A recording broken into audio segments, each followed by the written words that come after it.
भारी संख्या में गोंडा से आए हुए मेरे सभी उपस्थित बहनों और भाइयों, आज गोंडा में मुझे प्रभु राम के अयोध्या में विराजमान होने के बाद पहली बार आने का सौभाग्य प्राप्त हुआ है।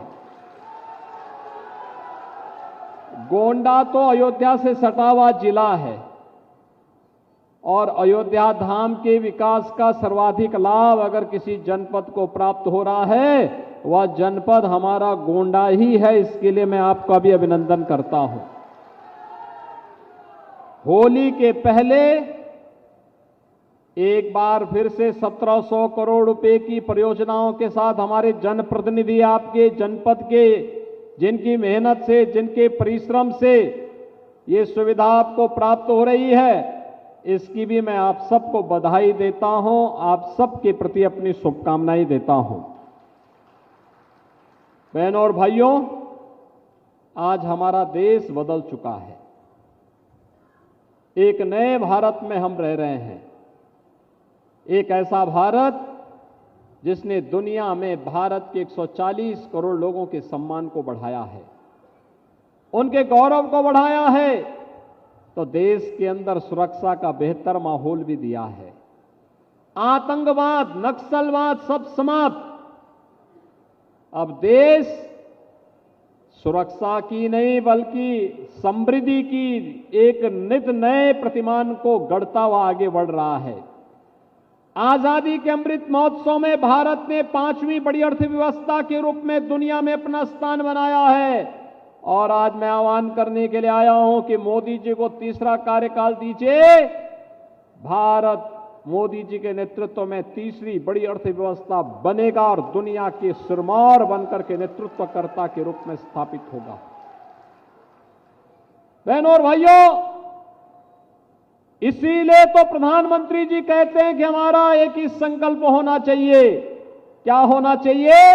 हमारा संकल्प विकसित भारत। क्या होना चाहिए? हमारा संकल्प विकसित भारत। और विकसित भारत के लिए विकसित उत्तर प्रदेश आवश्यक है और विकसित उत्तर प्रदेश के लिए विकसित गोंडा भी आवश्यक है।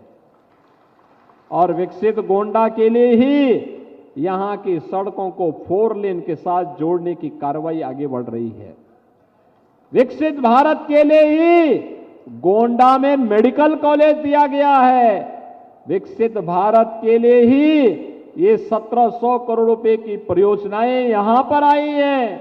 विकसित भारत के लिए ही वनटांगिया समुदाय को आजादी के बाद पहली बार इस डबल इंजन सरकार ने न्याय देने का काम किया है। विकसित भारत के लिए ही आज हम बाढ़ की परियोजनाओं को पूरा करने के लिए आपके पास आए हैं। और विकसित भारत के लिए ही 4 दशक से लंबित सरयू नहर राष्ट्रीय परियोजना को पूरा करने का काम हुआ है। बहनों भाइयों, कोई सोचता था कि श्रावस्ती भी वायु सेवा से जुड़ेगा? कल ही मैं याद कर रहा था, कल ही मैं देख रहा था, श्रावस्ती में वायु सेवा शुरू हो गई। अयोध्या में इंटरनेशनल एयरपोर्ट बन चुका है। गोंडा को हम 4 लेन की कनेक्टिविटी से जोड़ने के लिए, अयोध्या से जोड़ने की एक बड़ी कार्रवाई को आगे बढ़ा रहे हैं। और 84 कोसी परिक्रमा का मार्ग पर 8000 करोड़ रुपए खर्च हो रहे हैं। 8000 करोड़ रुपए, 60,000 करोड़ में आपका गोंडा जनपद भी आता है। बहनों भाइयों, विकास ऐसे आगे बढ़ता है। विकास के लिए उस प्रकार का कार्य और उस प्रकार के लोग, आप अनुमान करिए आपके एक वोट ने कैसे देश की तकदीर को बदल के रख दिया। पहले भी आप वोट देते थे, जिन लोगों के लिए वोट देते थे, जिनको वोट देते थे, उनको राम के नाम से भय होता था, राम के नाम लेने में ही संकोच होता था। आपका पर्व और त्योहार आता था, वे कर्फ्यू लगा देते थे, अराजकता फैलाते थे, आपकी आस्था पर प्रहार करते थे, आप ही का वोट आपके खिलाफ इस्तेमाल करते थे, आपकी सुरक्षा में सेंध लगवाते थे, नौजवानों के रोजगार में सेंध लगाते थे।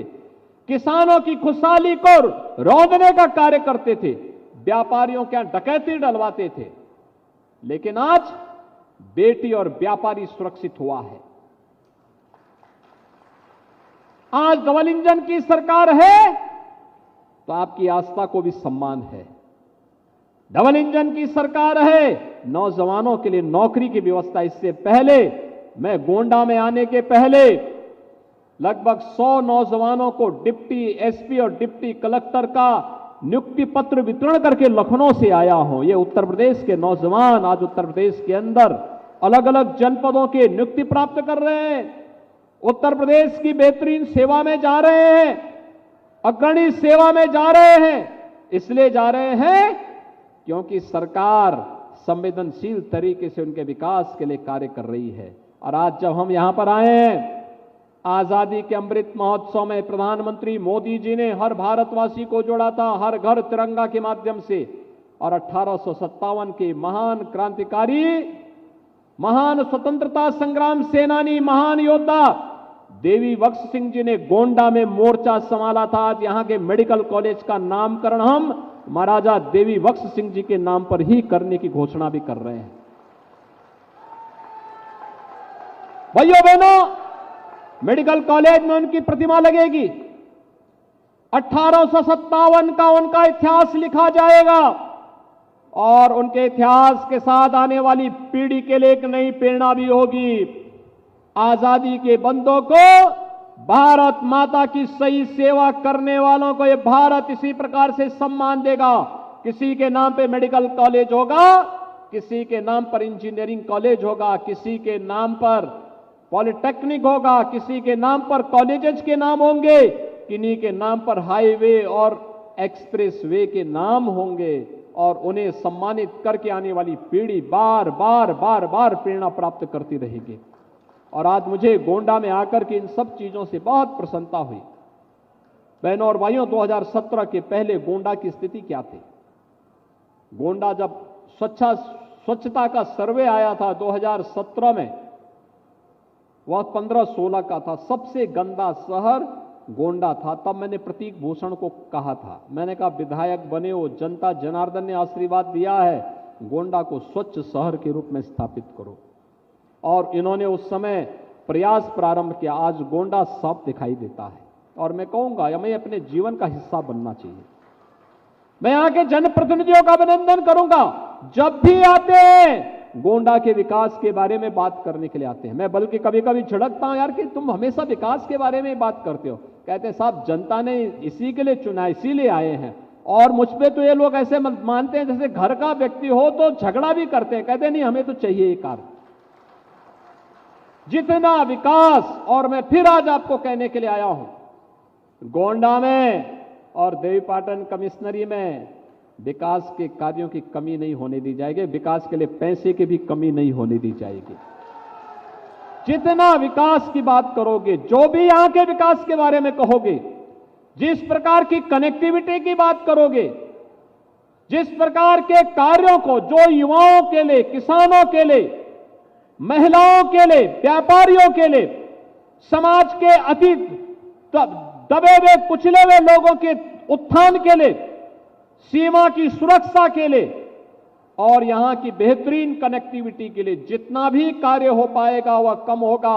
और उसके लिए सरकार के खजाने हमेशा खुले होंगे। उसके लिए पैसे कभी बीच में आड़े नहीं आने देंगे। और आज यही कहने के लिए आज मैं आपके पास गोंडा में आया हूं कि बहनों और भाइयों, हम सबको एक साथ डबल इंजन सरकार के साथ, देश की आवाज के साथ अपनी आवाज को बुलंद करना चाहिए। मैं पूछना चाहता हूं गोंडा वासियों को, अगर ये डबल इंजन की सरकार नहीं होती तो क्या अयोध्या में रामलला का भव्य मंदिर का निर्माण हो पाया होता? क्या हो पाता? क्या ये सपा और कांग्रेस के लोग कर पाते? क्या उम्मीद करते थे? आपकी आस्था को कौन सम्मान दे रहा है? डबल इंजन की भारतीय जनता पार्टी की सरकार मोदी जी के नेतृत्व में जो चल रही है। एक गरीब को राशन देने का काम कौन कर रहा है? मोदी जी के नेतृत्व की डबल इंजन की सरकार। एक गरीब को स्वास्थ्य बीमा का 5 लाख रुपए का कवर कौन दे रहा है? मोदी जी के नेतृत्व की डबल इंजन की सरकार। एक गरीब को सिर ढकने के लिए छत कौन दे रहा है? मोदी जी के नेतृत्व की भारतीय जनता पार्टी की सरकार। एक नौजवान को रोजगार से कौन जोड़ रहा है? डबल इंजन की भारतीय जनता पार्टी सरकार। एक बेटी को और एक व्यापारी को सुरक्षा कौन प्रदान कर रहा है? ये डबल इंजन की भारतीय जनता पार्टी की सरकार। और इसीलिए तो पूरे देश के अंदर एक आवाज है, और वो आवाज है फिर एक बार गोंडा की आवाज में थोड़ा बोलिए, फिर एक बार। सभी लोग सहमत हैं ना? तो बहनों और भाइयों, अयोध्या में कितने लोग अयोध्या दर्शन करने के लिए गए? और पूरा गोंडा ही चला गया, तो सब पड़ोस के हो ना, तो आप लोग तो ऐसे चले गए होंगे। आप लोग तो पैदल भी चुपचाप चले गए होंगे, तो कौन आपको रोकने वाला था? क्योंकि बीच में सरयू मैया है, इस पार से उस पार चले गए तो कोई पूछेगा नहीं। लेकिन आपने अच्छा किया। और मैं एक बात बताऊं, अयोध्या में रामलला के विराजमान होने का सर्वाधिक लाभ गोंडा को मिल रहा है। सारा विकास इधर ही आ रहा है, इधर ही आ रहा है। हमें उसके लिए तैयार होना पड़ेगा। बहनों और भाइयों, जब अच्छे लोग चुने जाते हैं, अच्छी सरकारें आती हैं, गरीब का कल्याण भी होता है, बिना भेदभाव की सुरक्षा भी मिलती है, विकास भी होता है, तो आस्था को ऐसे ही सम्मान मिलता है। कोई सोचता था अयोध्या में रामलला का मंदिर बन जाएगा? सपना था लोगों के लिए। राम के नाम पे डंडे बरसते थे, गोलियां चलती थी। आज गोली नहीं, आज तो जय श्री राम की बोली निकलती है सबके मुंह से।